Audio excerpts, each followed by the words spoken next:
This is my old table, and it is just done. There's two tabletops laminated together.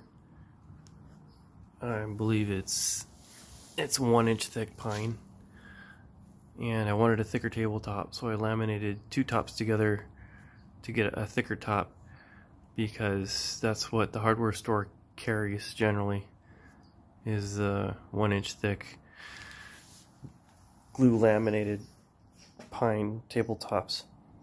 But these are falling out of favor because there's no fingers milled into the wood to join them properly to make it a solid tabletop like the workbenches.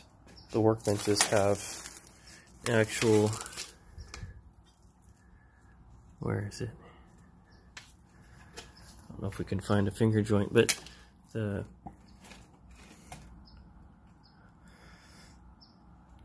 blocks on the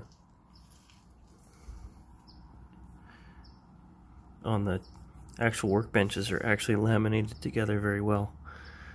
So this was a basic attempt to make a tabletop, and it works, but it doesn't last forever. And, well, nothing is going to last forever, but we're going to make a new top with 2x4s, and hopefully that lasts a little bit longer. So, time to get started.